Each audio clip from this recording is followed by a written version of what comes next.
Mbok, dalem mbok enten apa mbok? Ngene ta lho mbok, mbok. Simbok iki simbok iki wis tuwa mbok. Simbok iki mau bingung ngrasakne dirimu lho mbok. Bareng tak goleki nanti-nanti kok ora ana janjane iki. Awakmu iki ta nanti to mbok? Delalah bareng tak sawang-sawang saka kene. Kok malah dijogetan bunga ra karuan iki janjane. Kena apa to mbok? Ngeten lho mbok kula niki nggih sak temene ngono atiku rasane bungah mbok nalikane aku iki liwat ana ing embong kepethuk pemuda kampung sebelah mbok rasane ati iki seneng senajan namung iso nyawang iso mandang mbok tapi kan ngene lho mbok oleh kula rasa seneng ki mergo hatiku berbunga-bunga mbok hehehe ya sarana itu mbok yang pancen lakune kaya ngono ngene ta ya mbok dalem mbok ajeng napa mbok nimbali kula si mbok iki ngono sak temene duwe tugas marang awakmu supayane sabiyantu simbok mbok simbok iki wis rasane rasa sepuh rasane iki ya balunge wis rada kurang rada pating crekot mbok mula saka iku simbok ngutus awakmu supayane aja lali marang perintah mbok saperlu bantu mbok ngono mbok enji mbok sedaya perintah panjenengan sampun kula ayah-ayahi kanthi ikhlas sing rasa manah penggalih kula mbok sedaya panjenengan ingkang sampun ngendikake kula nggih siap siaga ngersakaken sedaya perintah panjenengan mbok kula mboten badhe ngujiwake mbok yes pancen yen mengkono rasane bunga gombong rasane atine mbok duwene putri limbu sing duweni gedhe buktine marang simbok mula saka iku mbok kepripun mbok ngene ya mbok simbok iki ya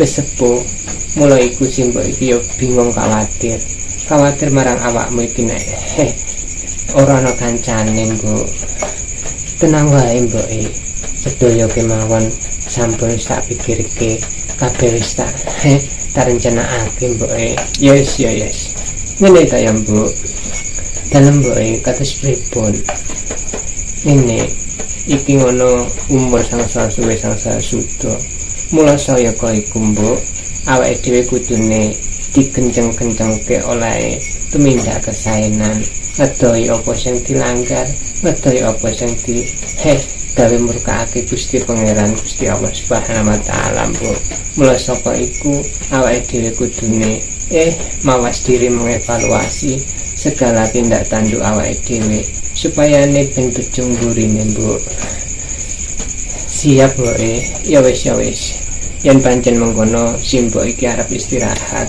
ya maklum simbok iki wis sepuh ya pesene mbok iku mau mbok umur sang saya suwe sang saya suda senajan awake dhewe iki ngono kudune tetep mengevaluasi mbok siap mbok wis tutupno mbok nggih mbok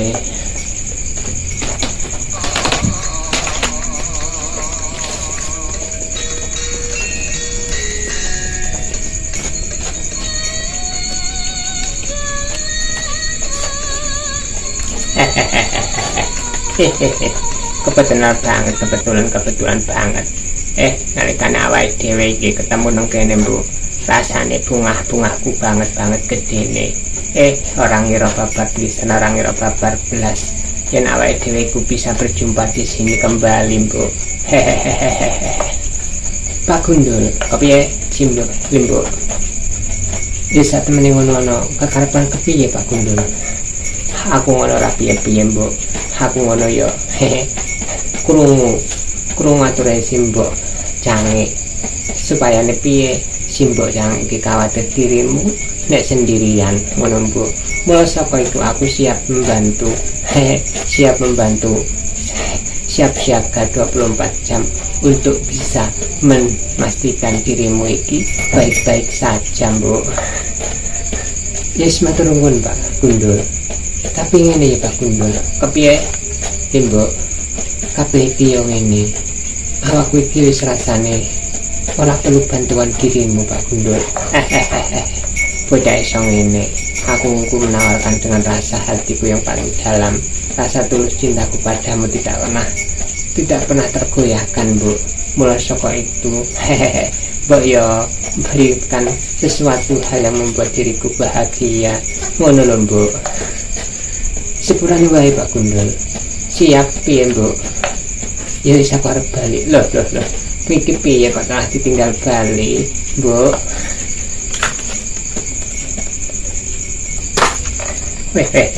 Pusing. Ya aku melak balik pisan.